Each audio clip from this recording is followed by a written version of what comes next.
Thanks for listening to this podcast of Trending with Timmerie. If you haven't already subscribed, please catch us wherever you love to listen to your podcast, from the relevant radio app to Apple, YouTube, you name it, we are there. And if you listen on Apple Podcasts, please be sure to go and give us a 5-star review to help other people discover the podcast.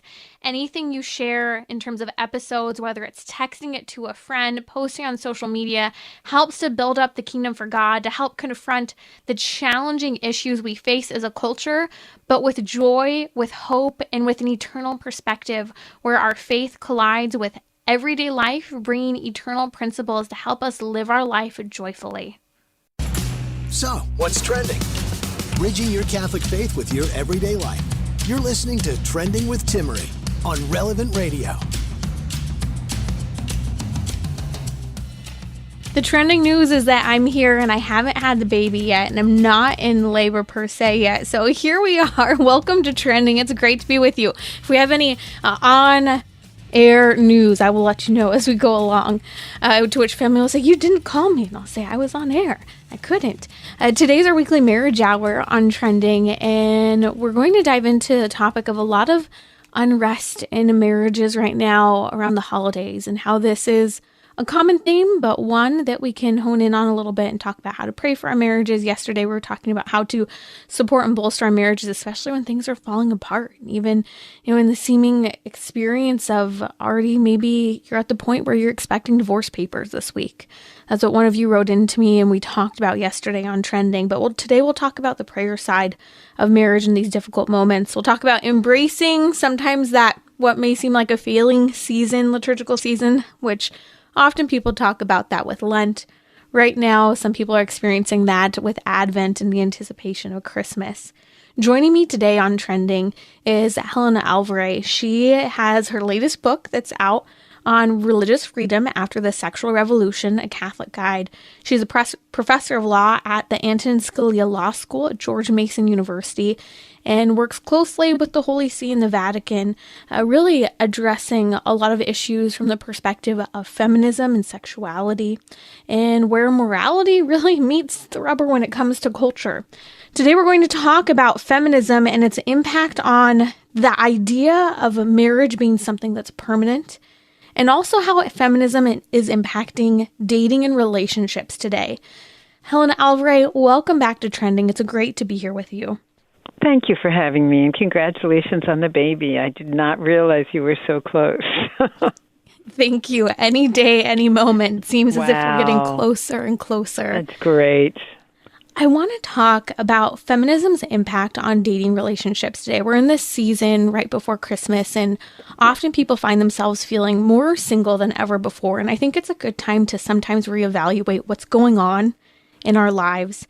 And I think one prevalent thing occurring for men and women is how feminism continues to impact the actual dating scene. And so I'd be curious to hear your thoughts of how you've seen from, you work at a university, you have worked with the issue of feminism, you've seen the rampant sexual revolution's impact on dating relationships. And I'd like to see kind of your perspective on how that's influencing these day-to-day interactions in dating today. Mm-hmm. Well, sure. Thank you.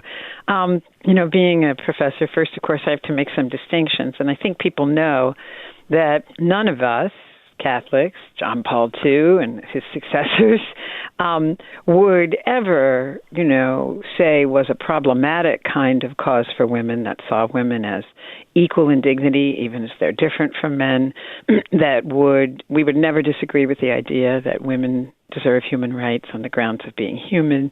We would never disagree with there being equality of opportunity. When we're talking about a problematic feminism, I think we're talking about several other things. One is the idea that men are problematic. They're just intrinsically, they're lesser than us. They have unacceptable problems that we don't share. They are inescapably sexist and will always attempt to dominate us. And we have to constantly be on the lookout for small and large aggressions, that we have to have equality of outcome, that if we do not have men and women doing exactly the same thing, that's a problem. And I think that's the kind of feminism that Catholics and a lot of people think is problematic. So sameness. Yeah. Yeah, those are that's the way I would draw distinctions. And, how does this affect dating? Well, I mean, if you think about it, really, dating is, in its most, essential form, thinking about whether you could have an endless series of tomorrows with this person. Could I share my life with this person? And therefore, a lot of these, preferences, mindsets, behaviors that I've just talked about would really interfere with even coming to know that.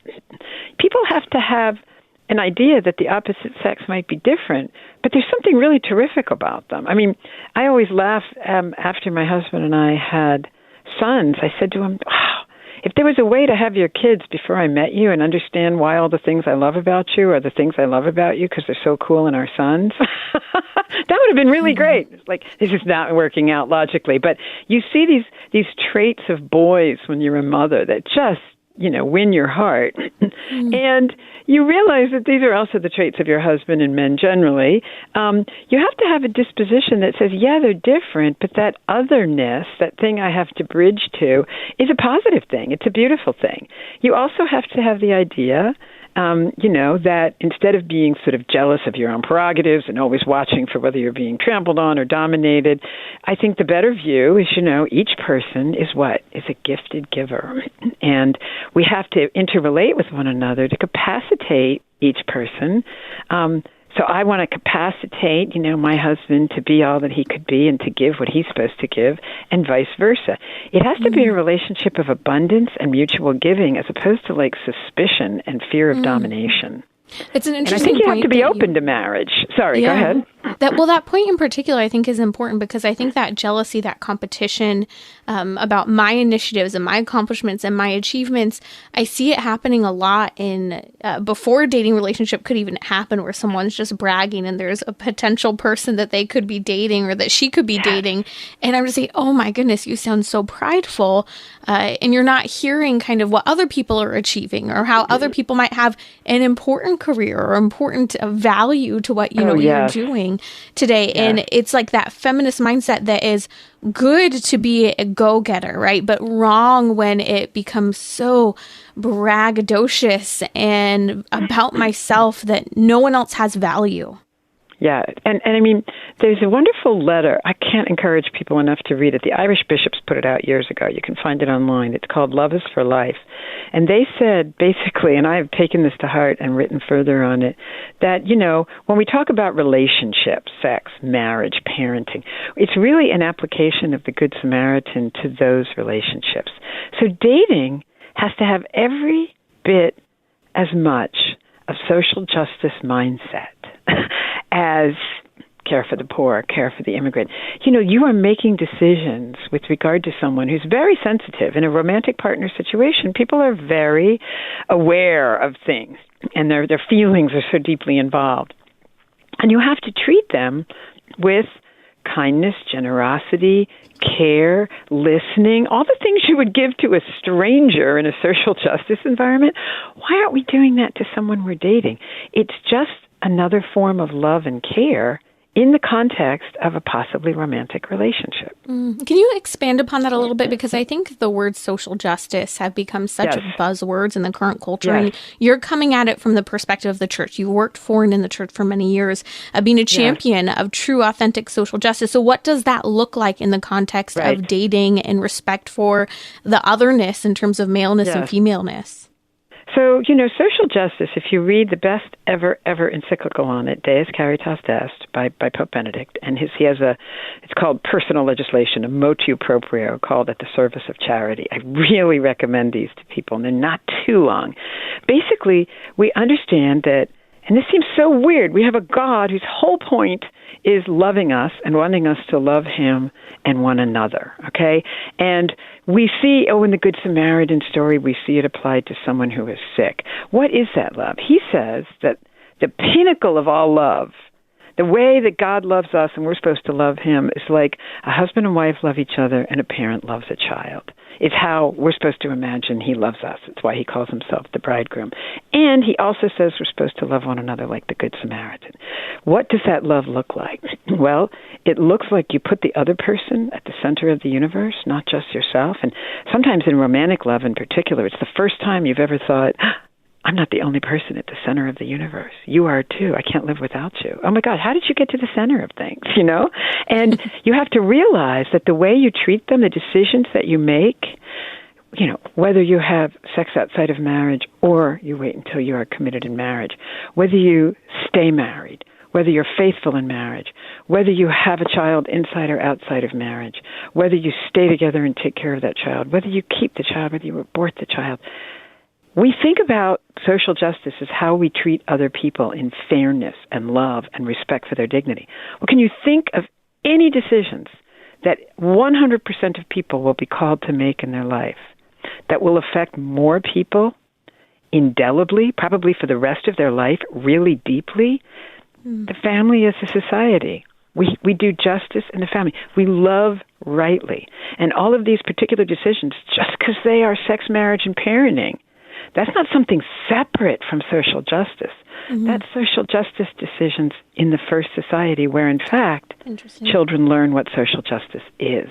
Isn't that fascinating? Because we don't think about social justice in that way at all. We think about it as going out, you know, having to do with volunteering, having to do with how people are being treated in the workplace, never directly at home where we begin. And that's so fundamental, Helen. I think it's profound for those who maybe are starting to think, you know, I believe in being a social justice warrior, but I've never heard it talked about like that in with regard to dating.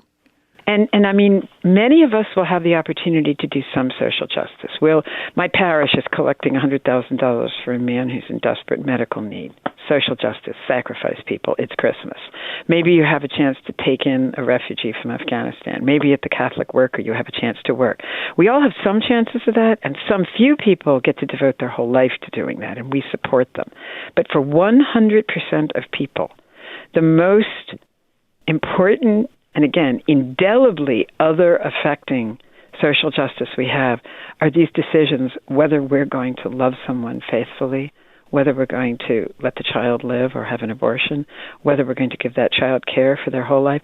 And if you actually look, I write about this a little in my book. I also wrote it in a German book about the family that I contributed a chapter to, that children formed in that society, whether people are doing justice to one another. And what is justice? Justice is love.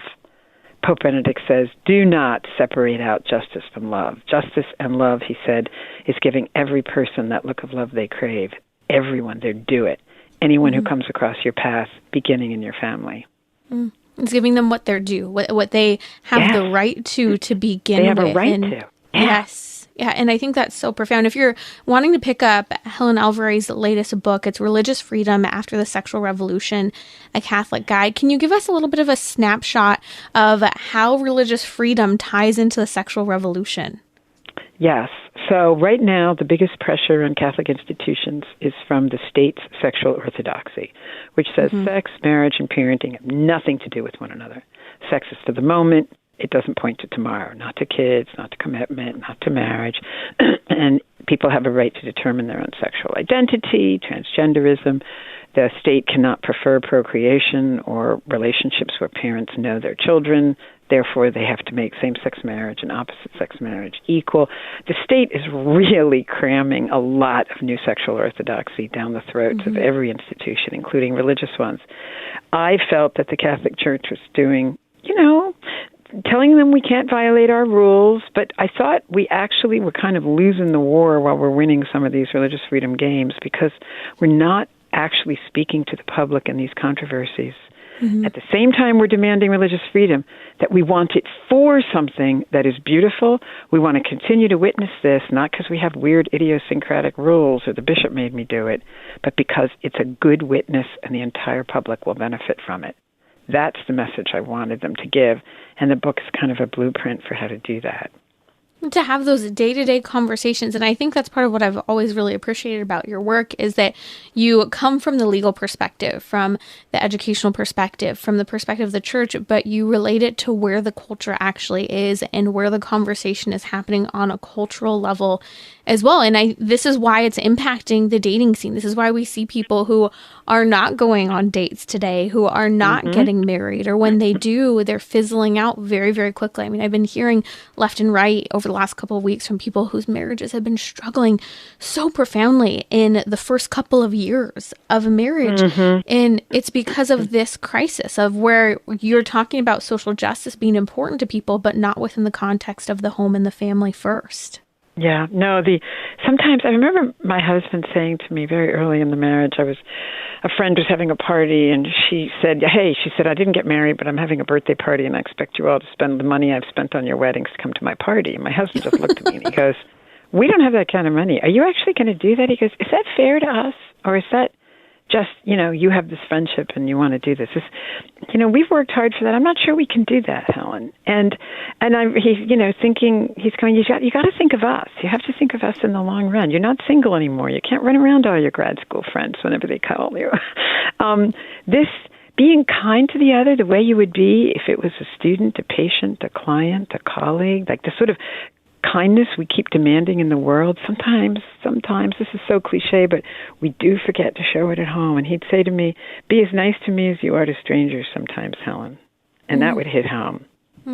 It's something we all need to hear over and over again. Oh, no, he knew how to tell me when the rubber hit the road. And that the amount of time and kindness you have to show at home, it's not that my family über alles and nothing else matters.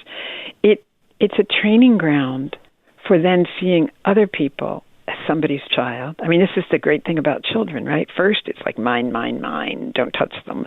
Then, your kids get older. I started teaching grad students, and I'd look at them, and every once in a while I'd slip up and I'd call one of them honey, and I realized that I was thinking of them as my children.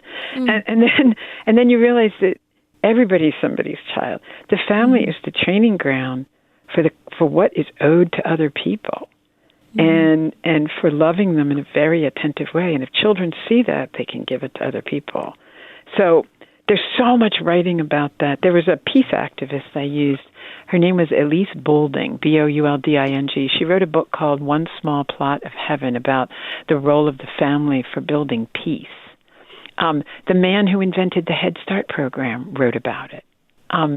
It's a huge theme. John Paul II, the family, as this little society that teaches you the school of love. Again, I don't mean to say you stop at the family, but we're ridiculously naive if we think that how we treat one another is not the beginning of everybody's understanding of social justice, beginning with our kids and our spouses. That's Helen Alvare, professor of law at Antonin Scalia Law School at George Mason University. Her latest book's available. We posted links on social media. Just follow me at Timmerie, Timmerie, where we're also tagging her. The book's called Religious Freedom After the Sexual Revolution, A Catholic Guide. I'll be right back here on Trending with Helen Alvare to discuss how feminism is impacting the permanence of marriage. That idea that we get married and believe that we stay married, and then we do stay married when we find ourselves in those difficult situations. I'll be right back here on Trending with Timmerie during our weekly marriage hour.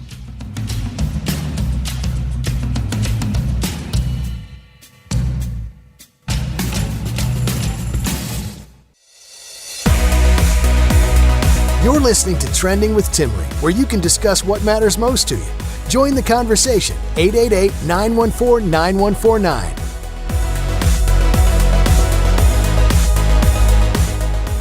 I'm still here. Baby's still cooking. The news shall come one day. Just stay tuned with me, especially on social media. And we'll let you know as things continue to progress. We're expecting baby girl number 2 any day now. I really did. I posted this on social media. I thought I was going to be a boy mom. Totally hasn't happened. Girl number 2. and the sleeplessness has started early. I was up for 4 hours last night, wide awake. My daughter is suddenly having sleeping issues out of nowhere after being a pro 12-hour sleeper. And then the night before, I just couldn't sleep. The one night she's like slept well in the last 5 days, and I was up for 5 hours. I mean, come on, half an hour, an hour or two. The baby has to be coming because I had insomnia the nights before my first daughter came. So stay tuned. I'm hoping. Come on, we got to get something going over the next day or so.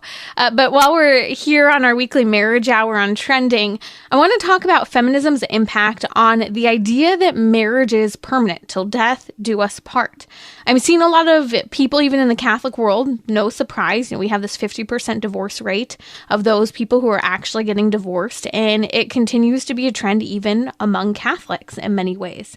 And it's interesting because I think what really impacted this idea of permanence within marriage the most are two things. One, this decline in religion, but two, how we have allowed babies to impact or not impact what marriage is. We took babies out of sex and sex outside of marriage, and lo and behold, that glue of what sex is for and what parents are for, what that loving relationship is for, with the bond and support of family life, it's really destroyed what it means to be male and female and what even a marriage is meant to look like.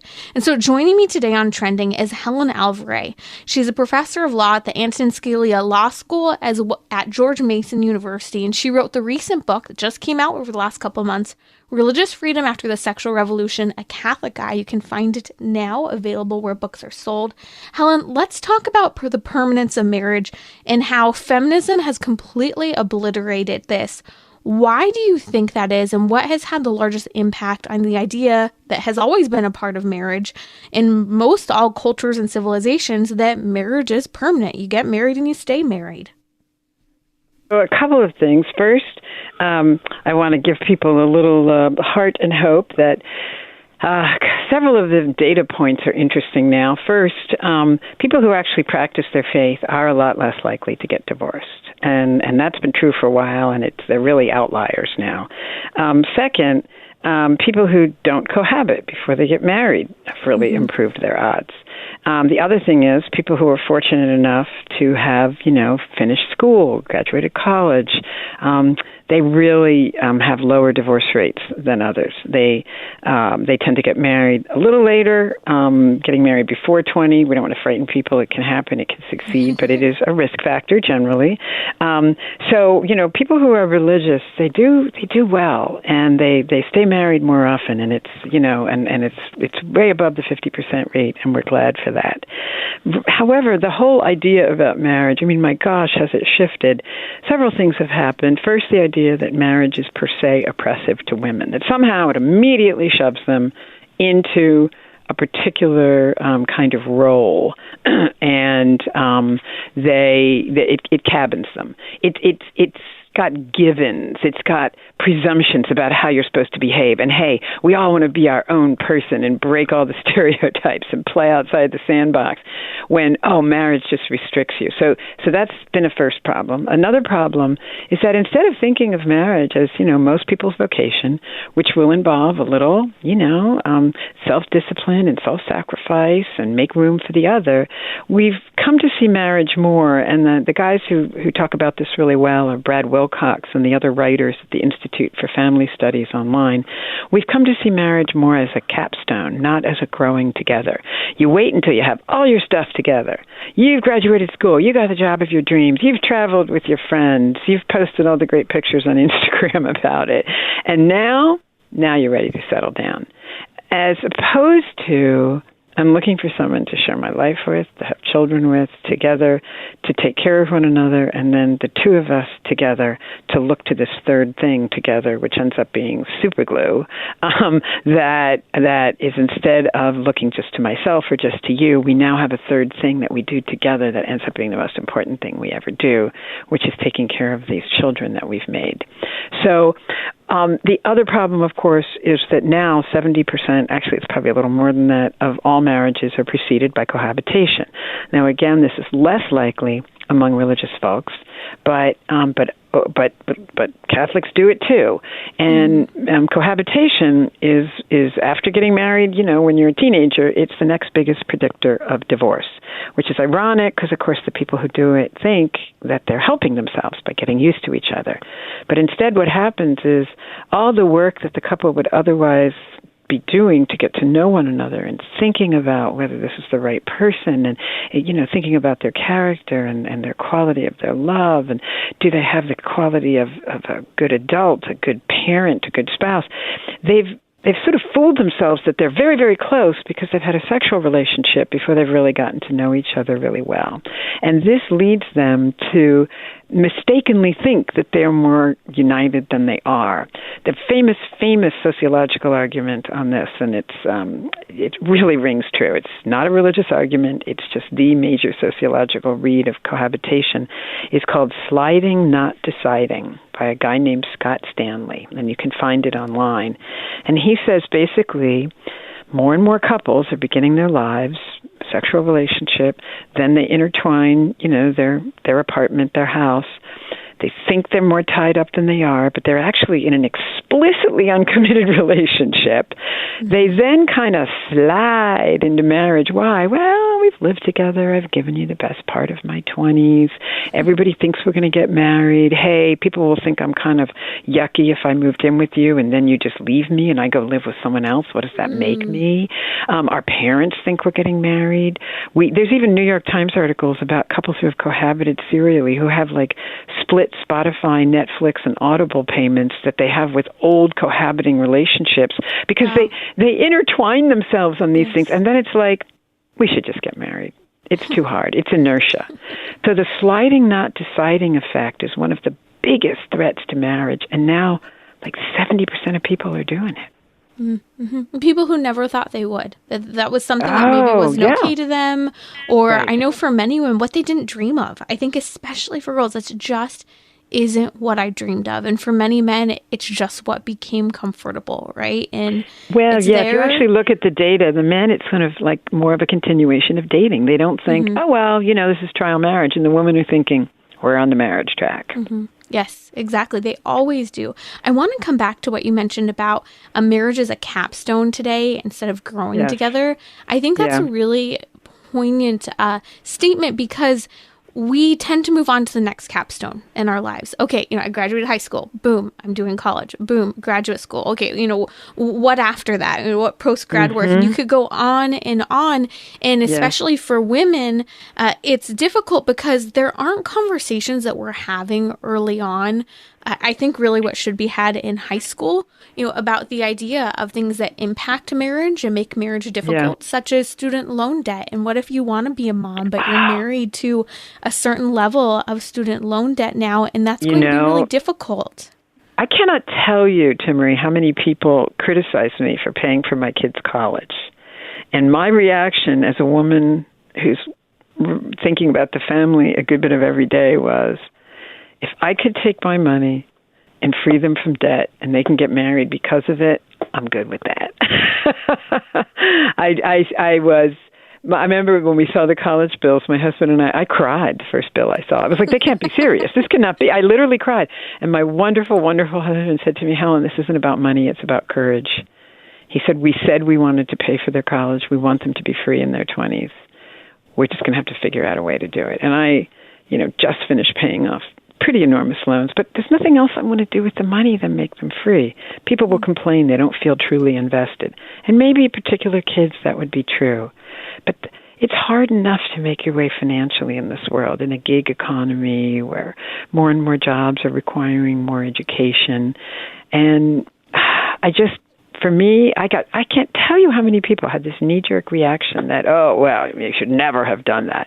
And now I've got kids in their 20s and they are free of that debt. And I mean, not everybody can do it, but we sort of, took me I guess I've been paying for it for 12 years now, and I'll pay for it for one more. But there was nothing else I'd rather do with the money than make them free in that way. And it allows them the freedom entering into marriage, that they can That was sooner. my thought. Yeah, they can sooner, and they can go in with a perspective of, I'm not jumping to try and pay for that next thing, which we always are, right? Our entire lives, but the perspective saving should for be something. different. Yes. Exactly. Hopefully you're saving for a house then instead of saving for the next 10 to 20 years of student loan debt. Yes. And of course, the other thing, is getting your material consumption expectations kind of in order. People always, I have female students in particular ask me, how did you do this? You're a mother, you're a lawyer, this and that. And I say, I never live up to my income. I always made myself just free enough to leave the job if my kids needed it, if my husband needed it, if I was miserable, keeping, anyone who knows me knows I'm just a huge secondhand maven. I love secondhand everything. And I'm not obsessive about pinching a penny, but it frees me to pinch some. And you've been able to serve the church along the way as well, while raising a family, too. And to be free to do that and not to have to chase the dollar all the time. I'm fortunate. I know that, being able to be a law professor and have a wonderful schedule for my kids, and also to be able to serve the church.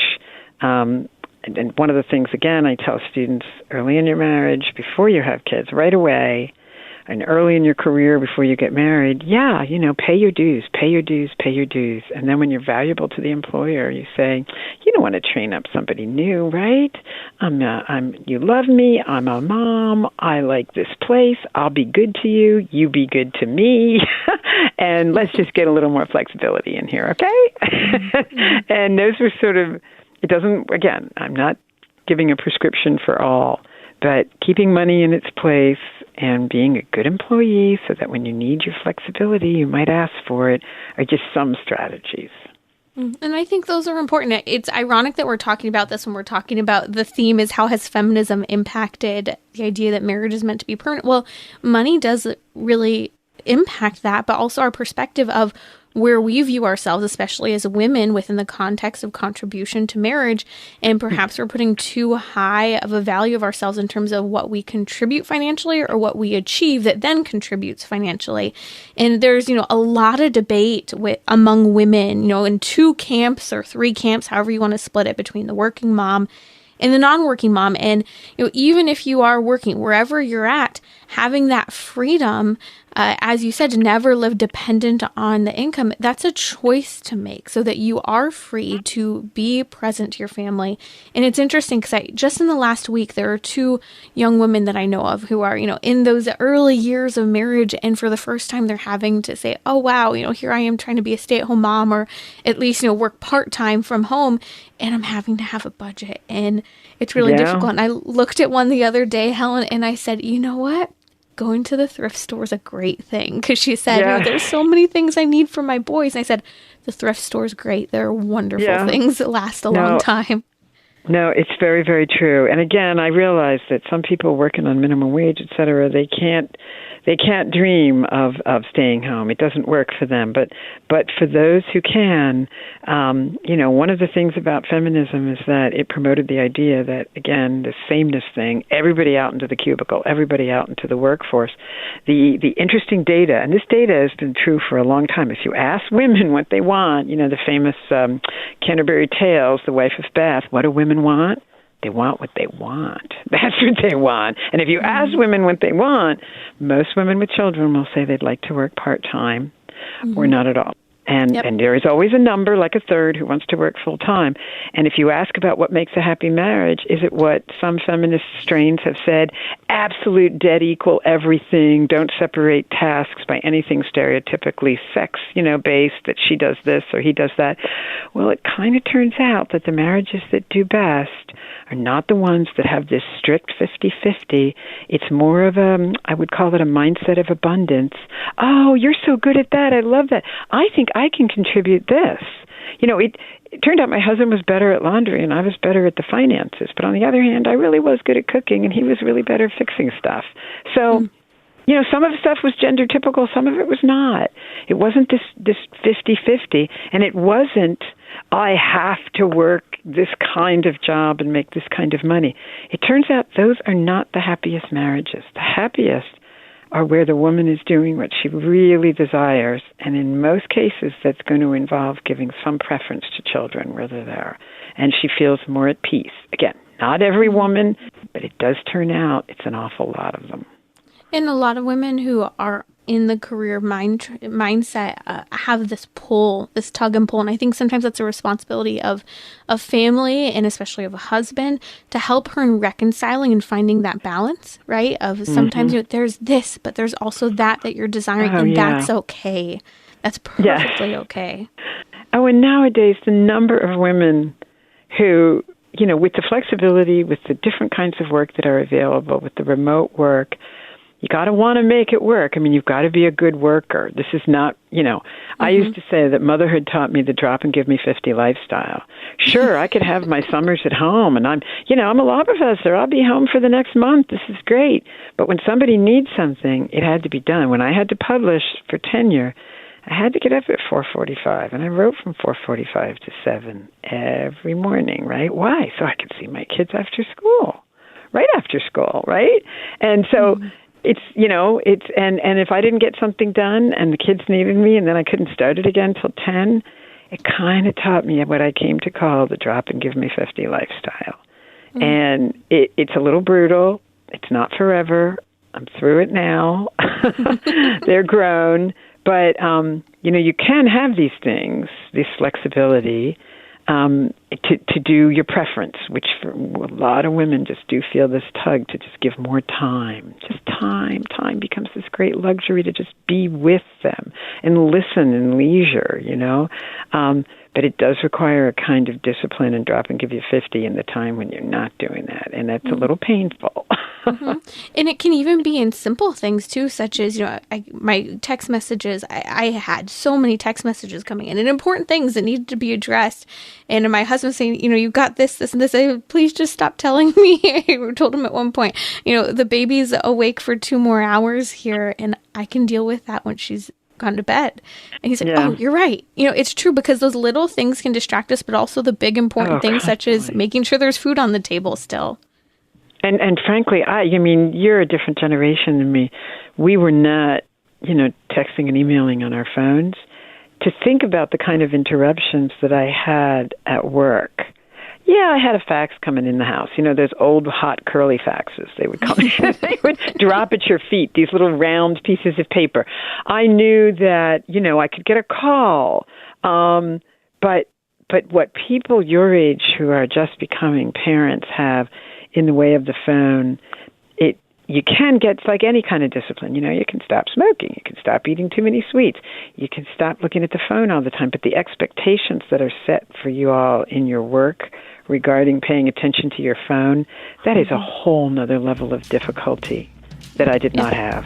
Yeah, and it requires a really strong boundary with people who sometimes don't have boundaries, and you have to develop it. Helen, it's been wonderful to speak with you. That's Helen Alvare. You can find her latest book, Religious Freedom After the Sexual Revolution, A Catholic Guide. We're posting links on social media. It's our weekly marriage hour. I'll be right back here on Trending, talking about sometimes how we feel like we're failing in the season of Advent and how to pray for your marriage, especially when it's struggling.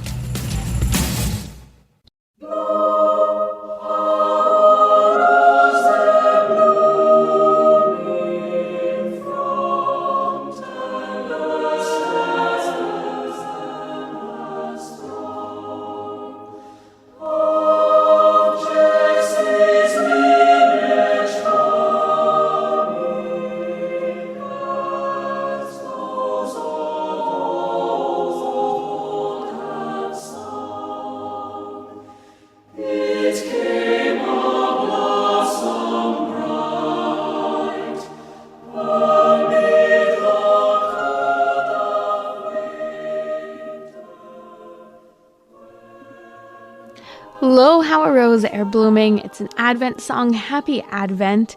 If I'm still kicking tomorrow, if my baby's not kicking outside the womb, I will be with you, or at least if she's not kicking, trying to come out. No baby yet. We're on labor watch. We will stay tuned. But it's our weekly marriage hour. And 2 things I wanted to talk about in these last moments are embracing failure. When you're in a liturgical season and you want to be doing more, we talk about it a lot at Lent. Okay, you're a week in, you're 2 weeks in, you still haven't made any commitment, or you're totally failing at the commitment you did make.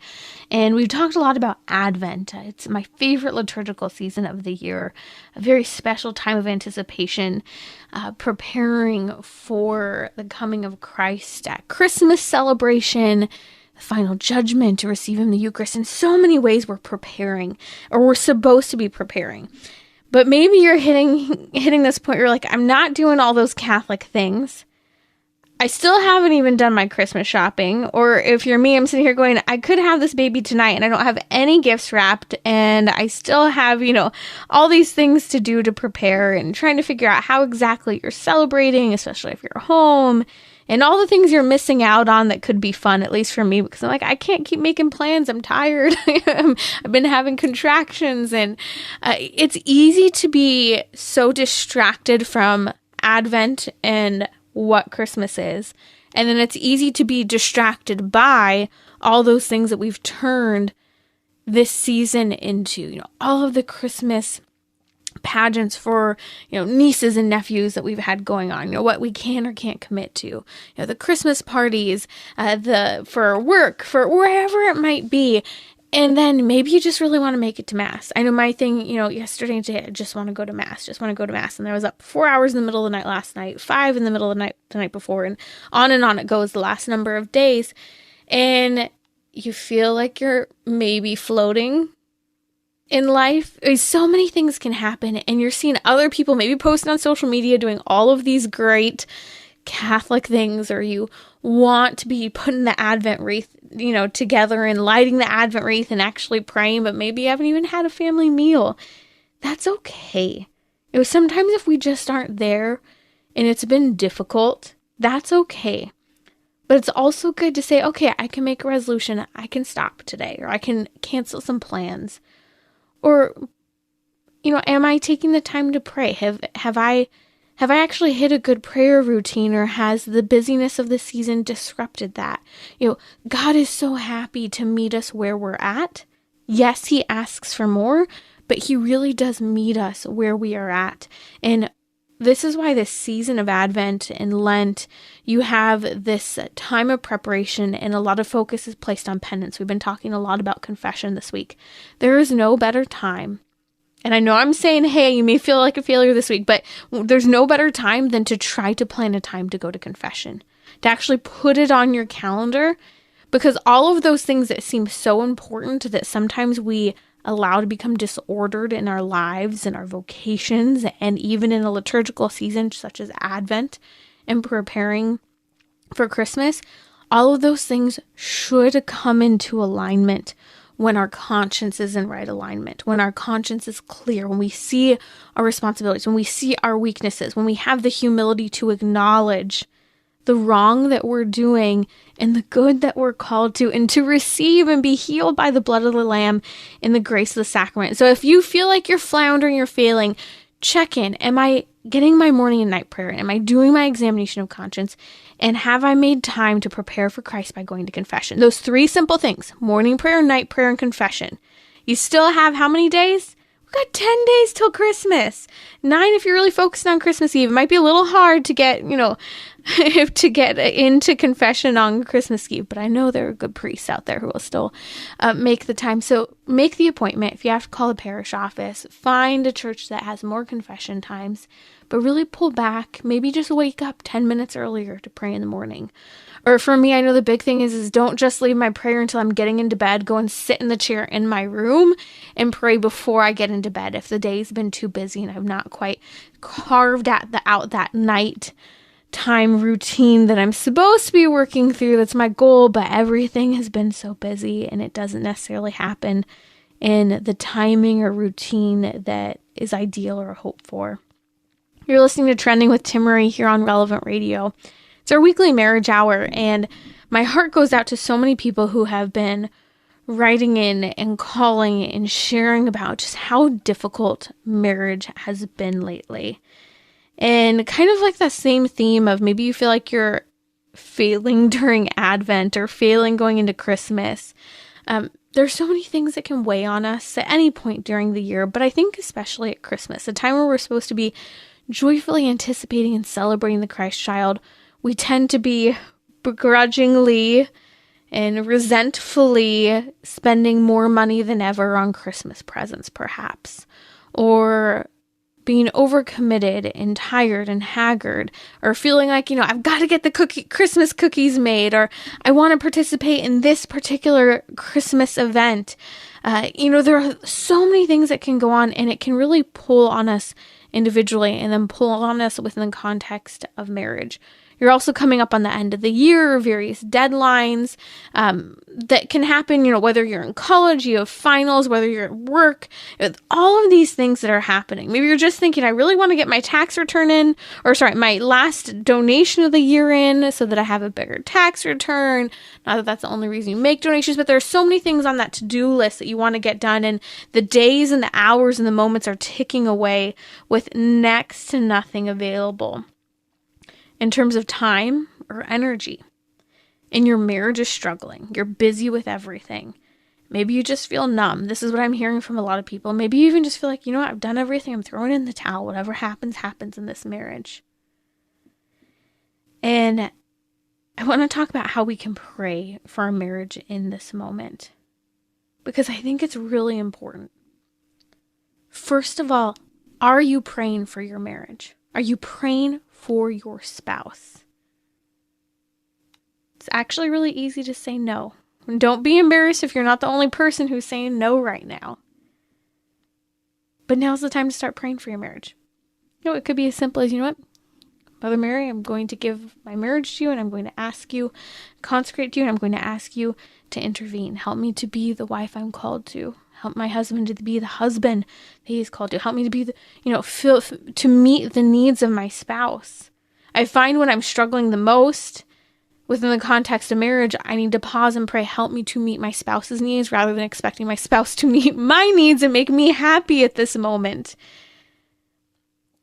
Which sometimes that's what we think marriage is about the other person just making us happy, rather than what Jesus Christ told us, that the Son of Man, that Jesus Christ himself has come not to be served, but to serve, and to give himself, to give his life as a ransom for many. So prayer, if you're not praying for your marriage, start praying for your marriage. Second, one of the best things I truly believe that we can do in our prayer journey is to incorporate some form of abstinence or fasting, abstaining. Maybe you abstain from salt for a whole day. For me, that's a real sacrifice. I love salt. Maybe you abstain from a meal for the day and offer that up for your spouse, what your spouse might be struggling with, what you might be struggling with regard to respecting your spouse or how the two of you interact, but fast and offer that in prayer. This small sacrifice that leaves you hungry or leaves you wanting in some way, that's actually good, and that can be lifted up and elevated as a sacrifice for the person who you've committed to in marriage. And it's a reminder that we're called to make sacrifices in marriage, and it will inspire you to other sacrifices. So again, start praying for your spouse. Start fasting in small ways or big ways. Make sure that you guys have talked, especially, if you are both practicing Catholics, about making sure that you're keeping each other accountable, that you are both keeping to a prayer routine, a prayer schedule, that, there are times where, I check in with my husband, hey, I know today was really rushed. You're rushing out of the house, just a reminder, make sure you prayed if you didn't have time to pray this morning. And vice versa, having that check-in that that each of you are praying, but then taking the time at some point in your day to pray together. Maybe that's a rosary, maybe that's a decade of the rosary. Maybe that's a brief prayer at the end of the day, but finding that time to pray together. These things are so important, and these are the things that will help to strengthen our marriages. We can talk about all the practical things, and we did that yesterday here on Trending. But we also have to talk about the truth that we make a covenant before God. And it is only through supernatural grace that holds our marriages together, that gives us the grace and the sacrifice and the love that is necessary, that is that balm that helps us to not put me, myself, and I at the center of the marriage, but to put the other person in that great mission that we're being called to. So how are you going to help your struggling marriage? Or, yes, CatholicTherapist.com. Yes, looking at all of these things that might be going on, anxiety, depression, needing to change things with work, but also focus on prayer. Those 4 things. Start praying for your spouse, Find ways to incorporate fasting or abstinence. Make sure you're both praying separately. Don't accuse your spouse of not praying, but hey, just checking in. How's your prayer life going? And number 4, find a simple way to start praying together. You're listening to Trending with Timmerie here on Relevant Radio. It's been our weekly marriage hour. It's great to be with you. Be sure to subscribe to the podcast, relevantradio.com/trending, or wherever you listen, and share this episode with a friend. Coming up next is a family rosary across America. Please pray for me and my family. I hope to be with you tomorrow if I'm not in labor, expecting our second baby girl. This is Timmerie from Trending with Timmerie. Assuming I'm not in labor, Friday we're unpacking your questions from a Catholic perspective. I'll also be joined by celebrity and royal matchmaker Christina Pineda, matchmaking us lowly peasants as well. We'll talk about Jennifer Coolidge and Cher and Hollywood stars who are going for younger partners. Can age gaps work? We're also going to dive into the topic of the new show, Love for the Ages. So join me Friday, 6 p.m. Central on Relevant Radio or the Relevant Radio app.